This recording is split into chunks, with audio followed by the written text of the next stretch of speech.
आसमा, आज हमने देखा है कि अदालती दिन था, अदालत के हवाले से कुछ खबरें हैं जिसमें एक अहम खबर कि पेशावर हाई कोर्ट ने जो पीटीआई के लिए बल्ले का इंतखाबी निशान बहाल कर दिया, तो आप क्या समझती हैं कि अब तहरीक इंसाफ को जो लेवल प्लेइंग फील्ड का गिला है, शिकवा है, क्या वो दूर हो जाएगा और आगे ये क्या जो बॉल है सुप्रीम कोर्ट के कोर्ट में देखती हैं आप? देखिए, मेरा ख्याल है कि एक बहुत अहम फ़ैसला है जो पेशावर हाई कोर्ट ने किया है और मुतवक्के भी था। यानी अगर आप देखें तो आपको लगता भी था कि ये फ़ैसला वहाँ से हो जाएगा। और अकबर एस बाबर साहब ने बहरहाल इसको अब चैलेंज करने के लिए कहा है। इलेक्शन कमीशन की ताहाल कोई अपडेट नहीं है, हो सकता है कि वो इसको चैलेंज करें, लेकिन अकबर एस बाबर साहब ने चूँकि इंतखाबात को भी चैलेंज किया था और उनका ये मानना है अब तक कि इंतखाबात ठीक नहीं थे और उनके इस मौक़िफ़ को जो है वो तस्लीम भी किया इलेक्शन कमीशन ने। लिहाजा कहा जा सकता है, हो सकता है मुमकिन तौर पर कि ये सुप्रीम कोर्ट में मामला जाए। लेकिन जहाँ तक बल्ले की वापसी है और बल्ले को का इंतखाबी निशान पाकिस्तान तहरीक इंसाफ को मिलना है, तो मेरा ख्याल है कि ये एक बहुत बड़ा मुतालबा था और इसके लिए बड़ी कानूनी जंग भी पाकिस्तान तहरीक इंसाफ ने लड़ी है। अब जो फ़ैसला उनका आया है, उनके जितने एतराज़ात थे वो ख़त्म हो जाने चाहिए। इससे पहले एक सीरीज़ ऑफ जो ऑब्जेक्शंस की और फिर एतराज़ात की और इंतखाबात को मुतनाज़ा बनाने के लिए पाकिस्तान तहरीक इंसाफ की एक बहुत लंबी फहरिस्त थी। मसलन वो उन्होंने पहले ये बेस बनाई कि इंतखाबात जो हैं उनकी पार्टी के इंट्रा पार्टी इलेक्शंस जो हैं वो ठीक हुए हैं और इलेक्शन कमीशन गलत है। लेकिन इलेक्शन कमीशन के सामने फिर ये तस्लीम भी हुआ कि बहुत सारे रूल्स जो थे उनकी नफ़ी वहाँ पर की गई।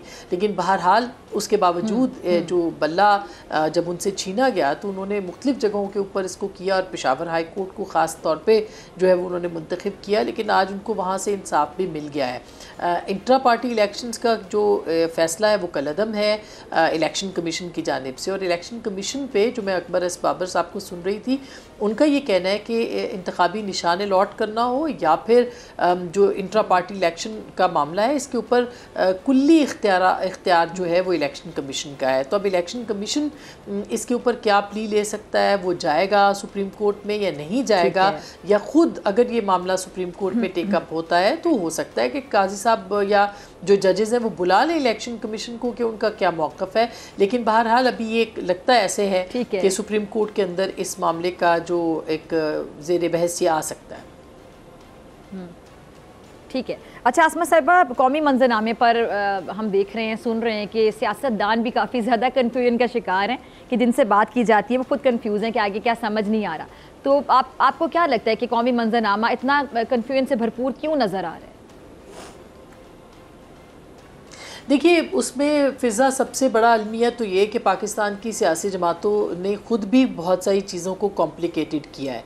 मसलन इलेक्शंस का होना ना होना, कुछ किसी जमात का कोई मौक़िफ़ रहा, किसी जमात का कुछ मौक़िफ़ रहा, फिर उसके बाद वो एक पेज पे आए। सिवाय पीपल्स पार्टी के मेरा ख्याल है बाकी सारी जमातें जो थीं वो लहतो लाल से ही काम ले रही थी। लेकिन फिर जब इलेक्शन का नज़र आ गया कि सुप्रीम कोर्ट ने कह दिया कि पत्थर पर लकीर है, तो उसके बाद भी आपको वो माहौल नज़र नहीं आया जो कि माहौल होता है इलेक्शन के अंदर या इंतखाबात के हवाले से। मसलन PMLN अभी तक फील्ड से गायब है। पाकिस्तान तहरीक इंसाफ ये शिकवा कर रही है कि उनको लेवल प्लेइंग फील्ड नहीं मिल रहा, उनको कैंपेन करने की इजाज़त नहीं मिल रही। मगर उसके बावजूद अगर आप देखें तो पंजाब की हद तक हमें अभी तक नज़र नहीं आता कि तहरीक इंसाफ ने कोई वहाँ पर फॉर्मली सिवाय एक दो मामलात के, एक दो मौक़ों के, उन्होंने कहीं पे ये कहा हो कि हमें जलसा करने की इजाज़त दी जाए। PMLN खुद घर बैठ गई है। PTI इस चीज़ को के वजह से पंजाब में सामने नहीं आ रही है। पीपल्स पार्टी पंजाब में जो है वो इतनी बड़ी जमात नहीं है। तो एक तरह से और जलसे उस तरह से जितने होने चाहिए थे, जिस तरह से एक इन्वायरमेंट बनता है, तो ये एक ट्रेडिशनल जो इलेक्शन था उससे बिल्कुल कता नज़र आपको एक माहौल नज़र आता है।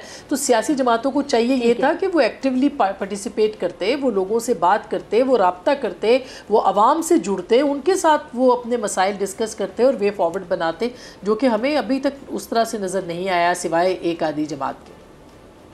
ठीक।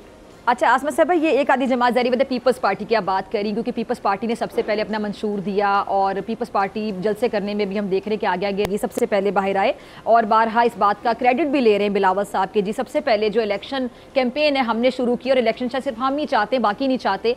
आप भी सुन रही हो कि बिलावल साहब मुस्लिम लीग नून को तनकीद का निशाना बना रहे हैं, खासतौर पर नवाज शरीफ साहब के हवाले से ये तासुर देने की कोशिश की जा रही कि चौथी बार जो वज़ीर आज़म सेलेक्ट होने जा रहे हैं, ये हम जो पहले से एक तासुर हमारे यहाँ या कोई भी पार्टी ये कहना शुरू कर देती है कि फ़लाँ तो इस इंतखाबात में सिलेक्ट होने जा रहा है, इसको आप बतौर सीनियर सहाफ़ी देखती कैसे हैं? क्योंकि शफाफियत पर तो अभी से सवालिया निशान लगा दिया गया किसी को सिलेक्टेड कहकर। अगर वाकई नवाज शरीफ साहब वोट ले लेते हैं और इलेक्ट हो जाते हैं, अवाम उनको वोट दे देती है, मुंतखब हो जाते हैं, तो क्या फिर पीपल्स पार्टी जो अभी से एक बयानिया रजिस्टर करवा रही है कि उनको सिलेक्ट कर लिया गया, तो अवाम इस पर मिनोअन यकीन करके बैठ जाएगी कि सिलेक्ट हो गए थे? देखिए, उसमें भी पाकिस्तान मुस्लिम लीग नवाज जवाबदेह है, उनको जवाब देना चाहिए। जो बिलावल साहब ने कहा, अभी तक फील्ड में उनका ना होना जो है वो बहुत सारे सवालात को जन्म दे रहा है, और ये सारे जो सवाल बिलावल साहब उठा रहे हैं, इसका जवाब पाकिस्तान मुस्लिम लीग नवाज को फील्ड में आके देना चाहिए। वो आके ये बात करें, लेकिन जो तासुर उधर से भी आ रहा है, यानी कल को अगर ये सारी जमातें इकट्ठी मिलकर कोई हुकूमत बनाएंगी जिसके कि बहुत ज़्यादा इम्कानात है, तो फिर एक मरतबा फिर ये कहा जाएगा कि ये सिलेक्टेड सेटअप है, जिस तरह से पीडीएम के सेटअप को भी कहा गया। तो ऐसी सारी बातें कोई सियासी जमातें जो है वो बेशक अपने जो वोटर हैं, खुश करने के लिए। जी जी जी जी, जैसे कि आपने कहा कि आगे जाके मखलूत हुकूमत नज़र आती है, कोई सादा अक्सरियत शायद हासिल नहीं कर सकेगा, तो फिर अभी इतनी जो तनकीद की जा रही, कल को फिर एक पेज पर होंगे। जैसे हमने देखा कि पीछे 16 महीने इकट्ठे हुकूमत की, जैसे हुकूमत ख़त्म होती है, इंटरिम सेटअप आता है, तो तनकीद शुरू हो जाती है। तो आप नहीं देखती कि मुस्लिम लीग नून बड़ा लिहाज करे कि शायद वो जवाब देना नहीं चाह रहे, मेचोरिटी का मुजाहिरा कर रहे हैं, और उनको शायद ये नज़र आ रहा है कि आगे जाके हो सकता है पीपल्स पार्टी और हमें एक पेज पर बैठना पड़े? ऐसा लगता है, ऐसा हो सकता है, लेकिन अभी तक तो PMLN की जो लीडरशिप है वो बिल्कुल गायब है, ना अवाम के सामने है, ना वो कॉन्स्टिट्यूंसीज़ के अंदर उस तरह से उनकी मेन लीडरशिप की मैं बात कर रही हूँ, ना वो टीवी पे जवाबदेह हैं, ना वो मतलब एक कंप्लीट खामोशी है, एक गंभीर खामोशी है जो कि पाकिस्तान मुस्लिम लीग नवाज की जो सीनियर क़यादत है वो इख्तियार किए हुए है। अगर वो जो भी ये तो इलेक्शन के अंदर तो ये गोलाबारी होती है, वो सारी जमातें एक दूसरे के ऊपर करेंगी, बिल्कुल होती। हाँ, अगर आपको ये वीडियो पसंद आई तो सब्सक्राइब करें और बेल आइकन पर क्लिक करें। सब्सक्राइब करें और बेल दबाएं ताकि कोई खबर रह न जाए।